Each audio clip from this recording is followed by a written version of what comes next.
El primer corte apenas era una incisión superficial, una promesa cruel de lo que vendría, que apenas rasgó la piel de su pecho mientras la multitud expectante contenía el aliento en la plaza de mercado. No era un golpe mortal, ni siquiera uno que buscara la amputación rápida. Era el inicio de un tormento meticulosamente diseñado, una sinfonía de dolor prolongado que buscaría no solo la muerte, sino la destrucción total del espíritu ante los ojos de todos. Sus músculos se tensaron, un gemido ronco escapó de su garganta, ahogado por la soga que apretaba su cuello contra el poste central, impidiéndole siquiera doblar la cabeza. La brisa fría de la mañana de invierno se coló por la herida abierta, añadiendo un escalofrío que poco tenía que ver con el clima.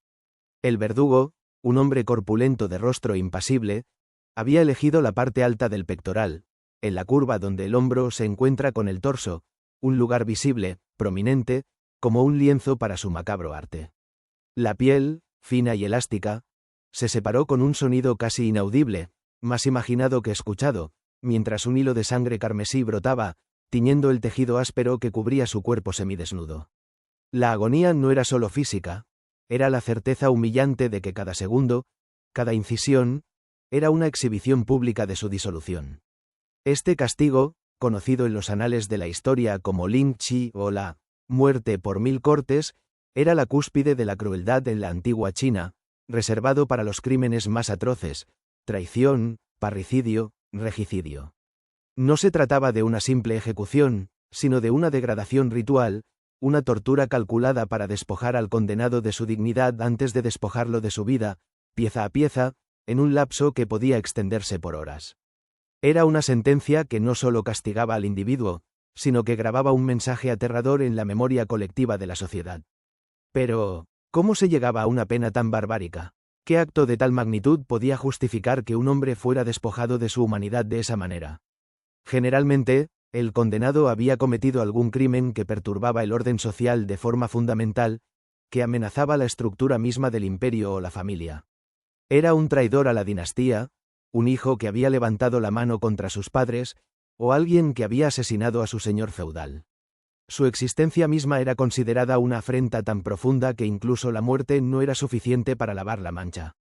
El verdugo levantó la cuchilla de nuevo. Esta vez el filo, pulido hasta un brillo casi irreal, se posó en el muslo. Un nuevo corte, más largo, más profundo. La sangre ahora manaba con más libertad, formando un pequeño charco escarlata a sus pies. El aire se llenó con el metálico aroma de la sangre fresca, mezclado con el hedor a sudor, miedo y los vapores rancios de la multitud que observaba, algunos con fascinación horrorizada, otros con una frialdad perturbadora. Los murmullos de la gente se elevaban y caían como las olas, un eco amortiguado de su propia respiración entrecortada. Con cada corte, una parte de su cuerpo se desprendía, no huesos, sino trozos de carne y piel, cuidadosamente retirados. Era una desfiguración sistemática, una negación gradual de la forma humana. La mente, en su intento desesperado por escapar del dolor insoportable, comenzaba a disociarse, a flotar. Veía sus propios miembros como objetos extraños, desprendiéndose, pero la conexión nerviosa era demasiado potente, demasiado insistente, para permitirle una evasión completa. Los ojos, aunque inyectados en sangre y velados por el sufrimiento, seguían registrando cada movimiento del verdugo, cada gesto de la multitud.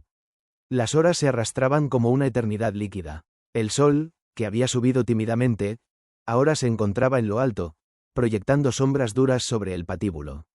El cuerpo del condenado, antes un monumento de carne y hueso, ahora era una grotesca caricatura, un amasijo sangrante de músculos expuestos y huesos que empezaban a asomarse. La voz, si alguna vez tuvo una, se había reducido a un siseo inaudible, a un esfuerzo fútil por respirar. Pero el corazón aún latía, obstinado, un tambor sordo en un cuerpo que ya no se reconocía como propio. ¿Qué pensaba la gente al presenciar un espectáculo tan brutal?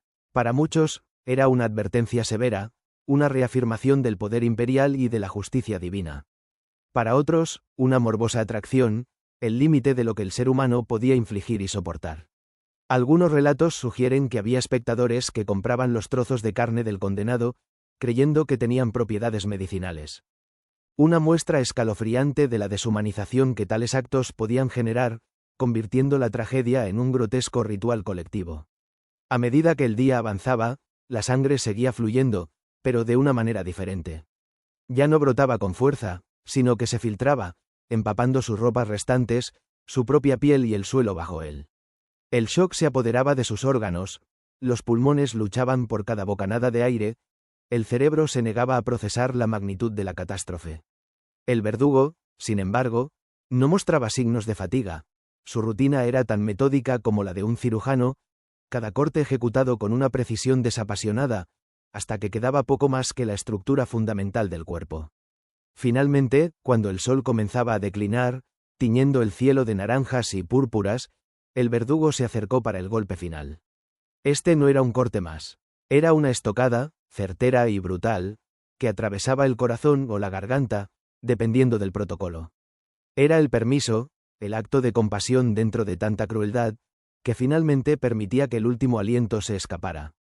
El cuerpo, ya sin voluntad, sin vida, se desplomó pesadamente contra la soga, un peso muerto, una masa de carne que había sido su propia cárcel. El silencio que siguió al último corte fue diferente al silencio expectante del principio. Era un silencio denso, cargado de la brutalidad que acababa de presenciarse, un eco de los gritos silenciosos del hombre. La multitud, satisfecha o asqueada, comenzó a dispersarse lentamente, dejando atrás la plataforma ensangrentada, los restos del cuerpo y el olor penetrante de la muerte. No había gloria en este final, solo la cruda evidencia del poder absoluto y la terrible capacidad humana para el castigo. La visión de un cuerpo despojado de su humanidad, desmembrado públicamente, permanecía en la mente de los espectadores mucho después de que los buitres y los perros hubieran hecho su trabajo.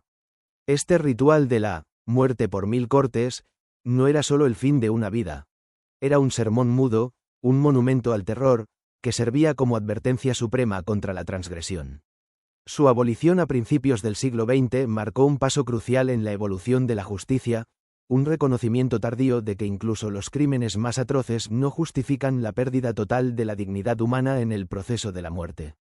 Y así, en los anales de la crueldad, su recuerdo persiste como el escalofriante epítome de la muerte más lenta. Una sombra de lo que la humanidad fue capaz de infligir.